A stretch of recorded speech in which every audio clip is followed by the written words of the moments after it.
I still remember the sound of the rain that morning. It wasn't loud, it wasn't violent, it was soft, almost like someone knocking gently on the windows of my memory, asking me to wake up and look back at everything I had walked away from. I was sitting alone in my apartment, a place I once thought would be the symbol of my independence, my new life, my freedom. But that morning, the walls felt colder than usual. The rooms felt bigger, and I felt smaller.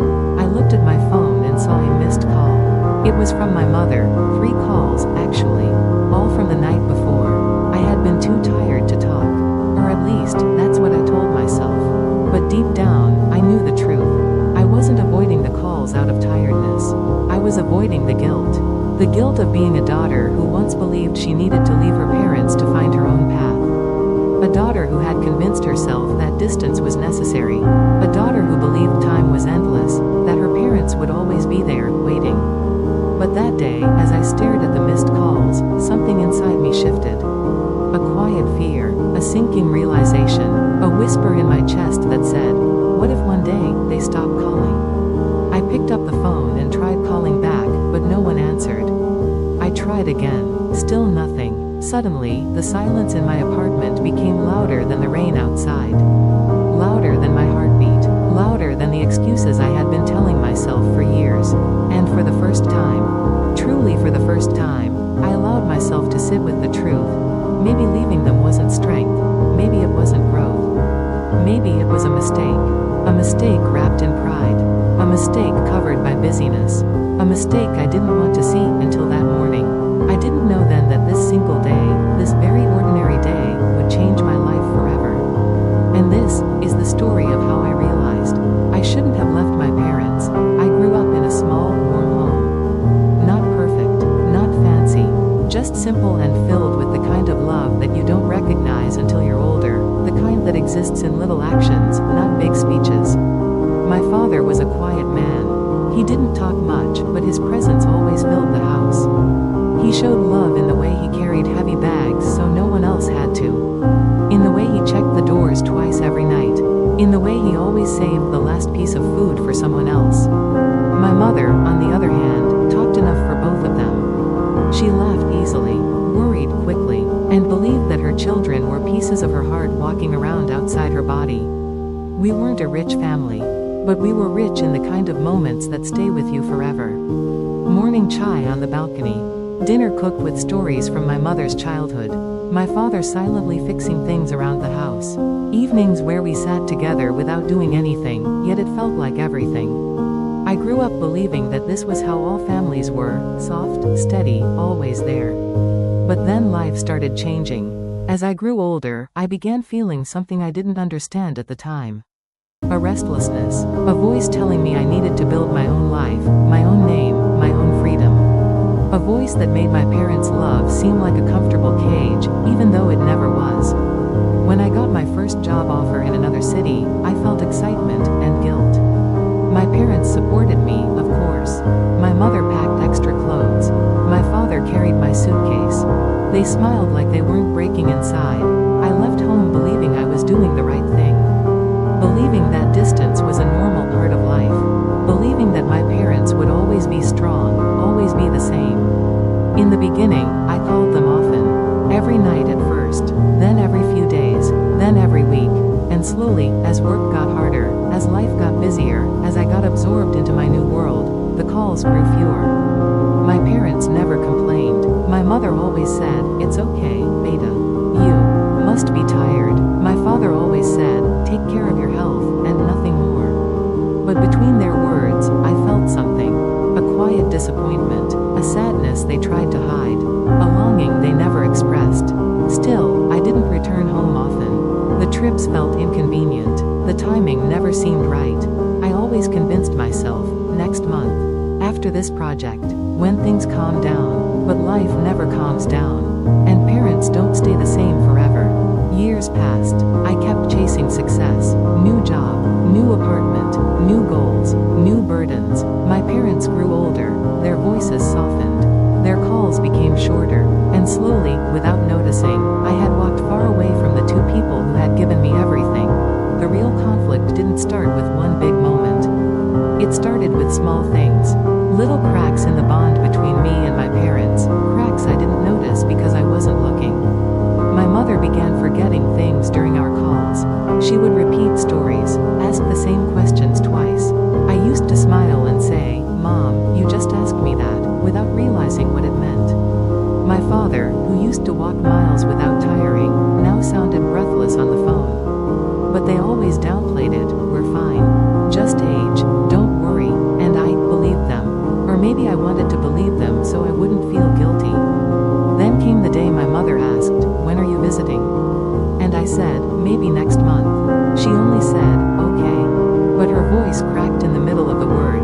That crack haunted me for days, yet I still didn't go. Work deadlines, social plans, exhaustion, excuses that felt valid in the moment but seem shameful now. One evening, I saw a picture in our family WhatsApp group. My parents, standing together, smiling, but their smiles looked smaller. Their posture seemed frailer. Their hair looked grayer, and I realized how long it had been since I had seen them in person. How long it had been since I hugged them, since I saw their faces without a screen between us. But still, I didn't take action. I kept promising myself I would go soon. Then, something happened. My mother called one night, very late, and said, "Your father fell in the bathroom today." My heart stopped, but she quickly added, "He's okay now. Just slipped a little." I asked if she needed help. She said no. I offered to come. She said, "It's just a small thing." But it wasn't small. It was a warning I ignored. Because 2 days later, I overslept and missed their call again. A week later, I forgot to call them back. A month later, my visits were still next month. Life kept pulling me forward. My parents kept waiting quietly behind. The emotional distance grew wider.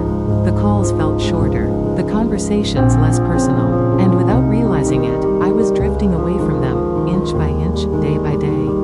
Until the day everything changed. It was early morning when I saw the missed calls. 3 from my mother, 1 from a neighbor. My stomach dropped. I dialed back immediately. No answer. I called again, and again. Still nothing. The air around me felt heavier with every ring. Each second stretched like an hour. Finally, the neighbor answered. Her voice was calm, yet serious. She said, "Your father felt dizzy last night. He fainted for a moment." My heart felt like it stopped. I asked if he was okay. She said he was conscious now, but weak. And then she said something that pierced me deeply. "They didn't want to worry you." That sentence broke something inside me, because suddenly, I understood everything. They weren't calling to burden me. They weren't asking for help because they didn't want to be a problem. They were protecting me, even now, even in their old age. Parents never stop protecting their children, even when they're the ones who need protection. I booked the earliest ticket home that day. On the train, I stared out the window, watching the world blur past, and I felt year of guilt crashing into me.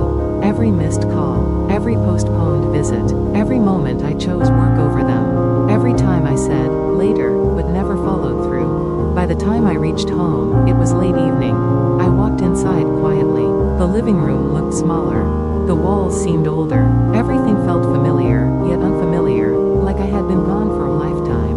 I found my father in his armchair, wrapped in a shawl. He looked up at me. His eyes softened with surprise and relief. But what hurt me was how tired he looked. I had never seen my father look fragile before. My mother rushed in from the kitchen and held my face like she was afraid I would disappear. They didn't scold me. They didn't guilt-trip me. They just hugged me. And that hurt more than anything. Because I didn't deserve their softness. Not after how long I had been gone. Not after how rarely I called. Not after how many excuses I made. That night, while they slept, I walked through the house quietly. The walls had cracks that weren't there before. The dining table had scratches I didn't remember. The curtains looked faded. My parents' room smelled of medicine. Life had aged while I was away. And the truth hit me so deeply I almost couldn't breathe. They were getting older, and I wasn't there to see it. That was the moment I realized. I had left them, but they had never left me. The next morning, I woke early and made tea for them, something they used to do for me every day. My mother smiled, surprised. My father said nothing, but I saw the gratitude in his eyes. I stayed for a few days, then a week, then 2 weeks. And slowly, I began seeing things clearly. My mother had trouble climbing the stairs. My father walked slower than before. Small tasks took them longer. Their eyes searched for each other more often, a silent reassurance. I helped them with simple things, grocery shopping, cleaning, organizing medicines, filling documents they struggled to read, and every small act made me realize how much they had done for me in my life, things I took for granted. One evening, while we were sitting together, my mother said softly, "We didn't want to tell you about your father fainting. You're busy with your life. We didn't want to worry you." I felt tears gathering, and I said, "You should have told me. I should have been here." My father placed his hand on mine and said quietly, "You are here now. That's enough." But it wasn't enough for me. So I made a decision. I arranged to work remotely, reduced unnecessary expenses, cut back on outings, parties, meaningless commitments. And I moved back home. Not because they forced me, not because they needed a caretaker, but because I had finally understood something life tries to teach everyone eventually. Parents don't need big gifts. They don't need grand celebrations. They need presence. They need time. They need their children. Living with them again felt like stepping into a warm memory. Not perfect, not dramatic, just real. I cooked with my mother, walked with my father, sat on the veranda with them during evenings, listening to stories I had heard 100 times, yet they felt new now. Every moment felt like a second chance. A chance I almost lost because of my pride and busyness. Today, as I sit on the same balcony where I drank tea as a child, I watch my parents talking softly to each other. My father laughs quietly at something my mother says. My mother adjusts his shawl like she has done for 40 years. And I feel something warm in my chest. Peace, gratitude, a gentle kind of healing. I still work, I still have my own life. But now, I come home to them every evening. I sit with them while they eat. I listen when they talk. I answer when they call. Because now I understand something I didn't understand in my youth. Parents don't stay the same forever. They grow old quietly, slowly, silently, while waiting for us to return. And one day, if we delay too long, we might come back to an empty chair, a silent phone, a house that no longer smells like them. I almost reached that point, but life gave me a chance to turn back, to choose differently, and I did. If you're listening to my story and you still have your parents with you, even if they annoy you, even if they call too often, even if they repeat the same questions, call them back, visit them soon, sit with them a little longer. Because one day, you will realize what I realized. The greatest regret in life is not the things we did wrong. It's the moments we lost with the people who loved us the most. And that is the day I learned I shouldn't have left my parents.